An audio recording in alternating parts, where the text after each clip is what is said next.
The second book of Chronicles, chapter 22. Ahaziah, king of Judah. The people of Jerusalem made Ahaziah, Jehoram's youngest son, king in his place, since the raiders who came with Arabs into the camp had killed all the older sons. So Ahaziah, son of Jehoram, king of Judah, began to reign. Ahaziah was 22 years old when he became king, and he reigned in Jerusalem 1 year. His mother's name was Athaliah, a granddaughter of Omri. He too followed the ways of the house of Ahab, for his mother encouraged him to act wickedly. He did evil in the eyes of the Lord, as the house of Ahab had done. For after his father's death, they became his advisors to his undoing. He also followed their counsel when he went with Joram, son of Ahab, king of Israel, to wage war against Hazael, king of Aram, at Ramoth Gilead. The Arameans wounded Joram, so he returned to Jezreel to recover from the wounds they had inflicted on him at Ramoth in his battle with Hazael, king of Aram. Then Ahaziah, son of Jehoram, king of Judah, went down to Jezreel to see Joram, son of Ahab, because he had been wounded. Through Ahaziah's visit to Joram, God brought about Ahaziah's downfall. When Ahaziah arrived, he went out with Joram to meet Jehu, son of Nimshi, whom the Lord had anointed to destroy the house of Ahab. While Jehu was executing judgment on the house of Ahab, he found the officials of Judah and the sons of Ahaziah's relatives, who had been attending Ahaziah, and he killed them. He then went in search of Ahaziah, and his men captured him while he was hiding in Samaria. He was brought to Jehu and put to death. They buried him, for they said, he was a son of Jehoshaphat, who sought the Lord with all his heart. So there was no one in the house of Ahaziah powerful enough to retain the kingdom. Athaliah and Joash. When Athaliah, the mother of Ahaziah, saw that her son was dead, she proceeded to destroy the whole royal family of the house of Judah. But Jehoshaphat, the daughter of King Jehoram, took Joash, son of Ahaziah, and stole him away from among the royal princes who were about to be murdered, and put him and his nurse in a bedroom. Because Jehoshaphat, the daughter of King Jehoram and wife of the priest Jehoiadah, was Ahaziah's sister, she hid the child from Athaliah so she could not kill him. He remained hidden with them at the temple of God for 60 years while Athaliah ruled the land. Chapter 23. In the 7th year, Jehoiadah showed his strength. He made a covenant with the commanders of units of 100. Azariah, son of Jehoram, Ishmael, son of Jehohanan, Azariah, son of Obed, Maaseiah, son of Adaiah, and Elishaphat, son of Zikri. They went throughout Judah and gathered the Levites and the heads of Israelite families from all the towns.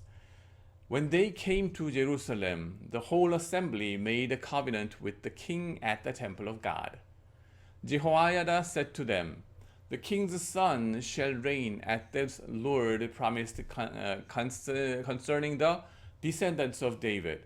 Now this is what you are to do. A third of you priests and Levites who are going on duty on the Sabbath are to keep watch at the doors. A third of you at the royal palace, and a third at the foundation gate, and all the others are to be in the courtyards of the temple of the Lord. No one is to enter the temple of the Lord except the priest and the Levites on duty. They may enter because they are consecrated, but all the others are to observe the Lord's command not to enter. The Levites are to station themselves around the king, each with weapon in hand. Anyone who enters the temple is to be put to death. Stay close to the king wherever he goes. The Levites and all the men of Judah did just as Jehoiadah the priest ordered. Each one took his men, those who were going on duty on the Sabbath, and those who were going off duty for Jehoiadah the priest, and not released any of the divisions. Then he gave the commanders of units of hundreds the spears and the large and small shields that had belonged to King David and that were in the temple of God. He stationed all the men, each with his weapon in his hand, around the king near the altar and the temple, from the south side to the north side of the temple. Jehoiadah and his sons brought out the king's son and put the crown on him. They presented him with a copy of the covenant and proclaimed him king. They anointed him and shouted, "Long live the king!"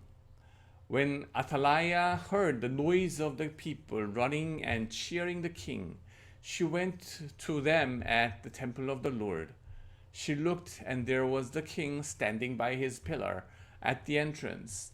The officers and the trumpeters were beside the king, and all the people of the land were rejoicing and blowing trumpets, and musicians with their instruments were leading the praises. Then Athaliah tore her robes and shouted, "Treason! Treason!"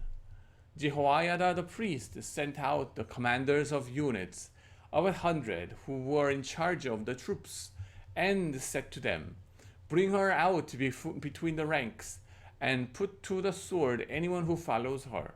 For the priest had said, "Do not put her to death at the temple of the Lord." So they seized her as she reached the entrance of the horse gate on the palace grounds, and there they put her to death. Jehoiadah then made a covenant that he, the people, and the king would be the Lord's people. All the people went to the temple of Baal and tore it down. They smashed the altars and idols and killed Matan, the priest of Baal, in front of the altars. Then Jehoiadah placed the oversight of the temple of the Lord in the hands of the Levitical priest to whom David had made assignments in the temple to present the burnt offerings of the Lord as written in the law of Moses, with rejoicing and singing as David had ordered.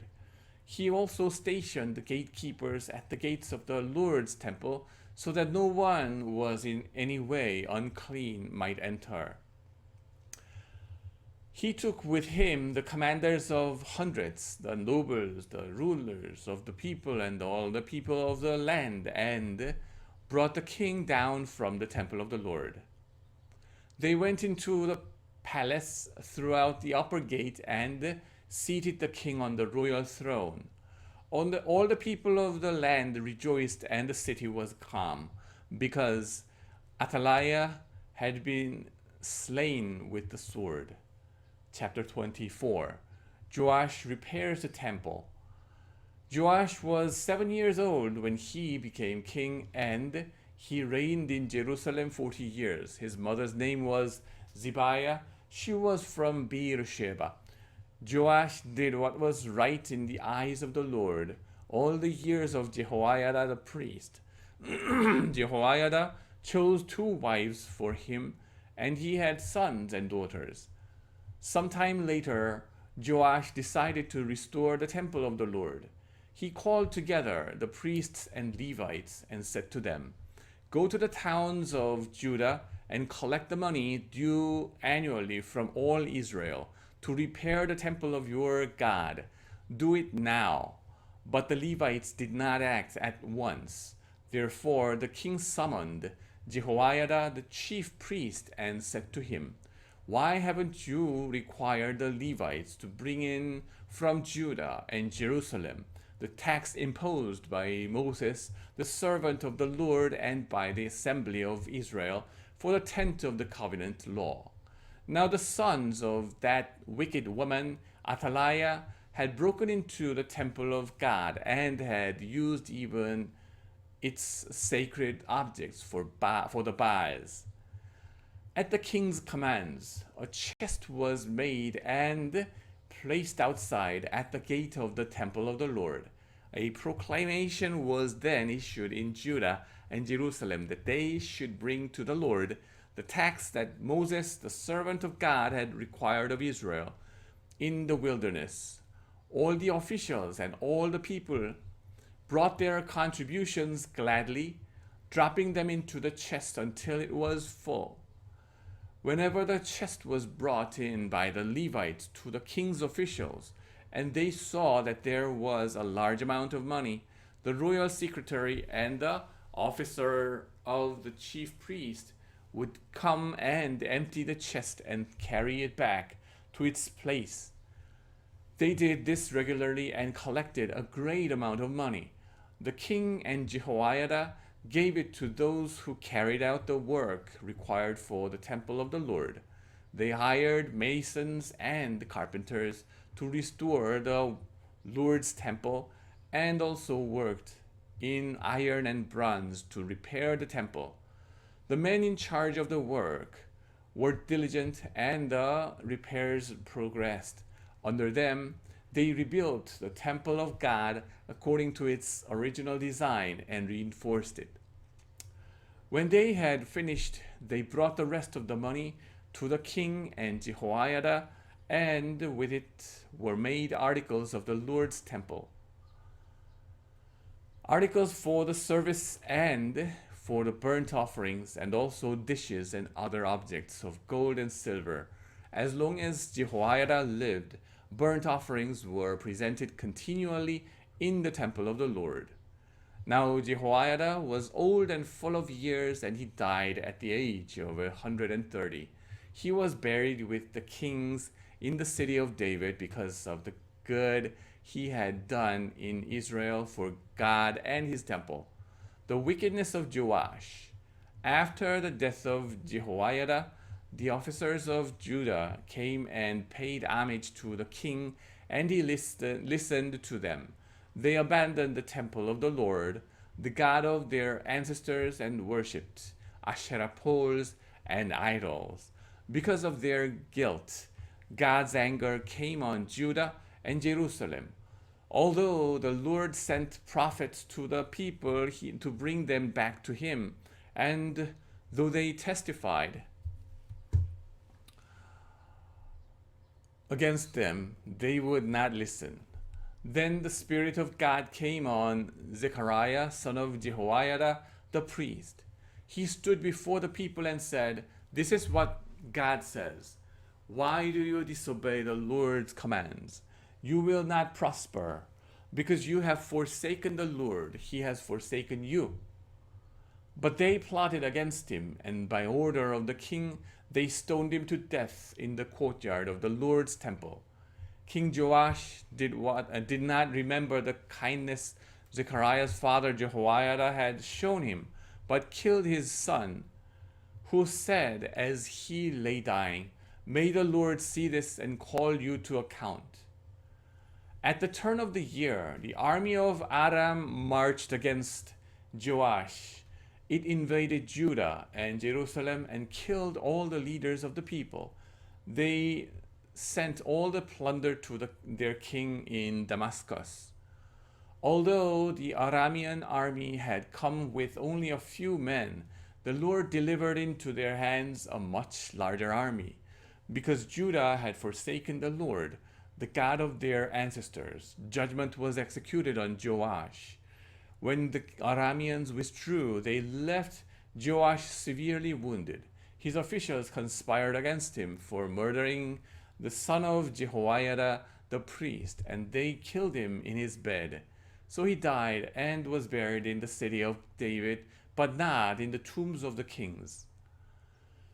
Those who conspired against him were Zabad, son of Shimeath, an Ammonite woman, and Jehozabad, son of Shimrith, a Moabite woman.